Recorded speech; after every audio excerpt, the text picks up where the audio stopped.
want to just quickly ask as well, in terms of writing a daily newsletter, so and I've talked to other people about this as well, but how do you actually keep that up? Because you said there that you've been doing it for years now and you haven't you're extremely consistent with it.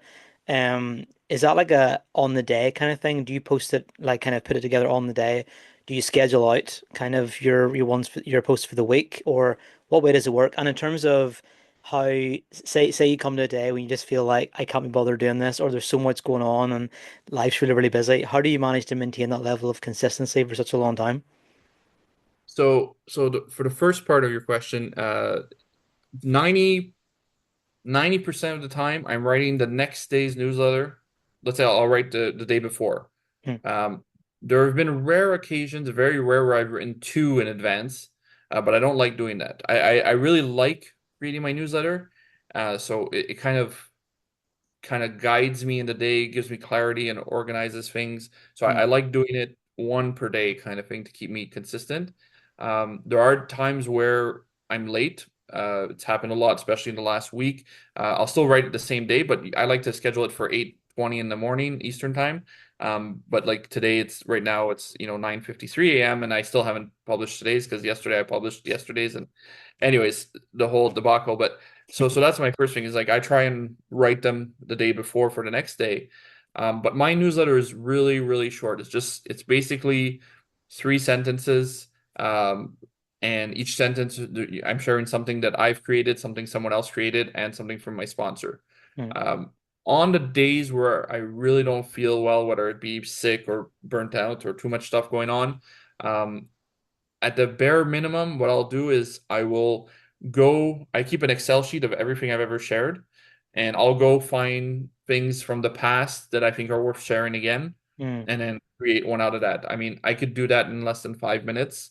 Um, but honestly, it's rare that that ever happens because I actually enjoy, like I say, I taking the time to do this is like it kind of like gives me a big picture of like, okay, this is what I'm doing, this is what I want to be doing, this is where I want to be, and it kind of helps center everything that I'm doing. Hmm. Yeah, no, brilliant. I was gonna use the word center there because that's what you kind of describing, like kind of the focal point of your day, and you can kind of move everything else around that. Yeah.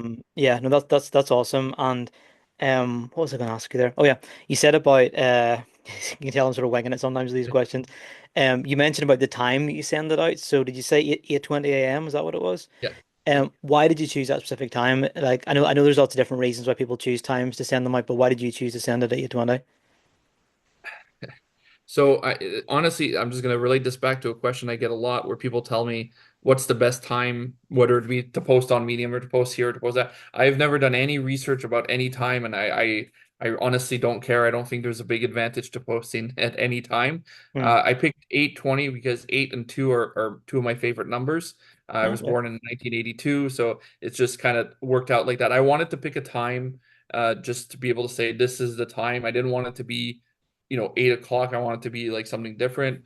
I was Hmm. gonna do 8:22 to be exact, actually, at one point, but ConvertKit wouldn't let you do single minutes. It had to be increments of 5 minutes. So Hmm. so that's when I went with 8:20, and I figured since I've been there since 8:20 since the beginning, I'll leave it at 8:20.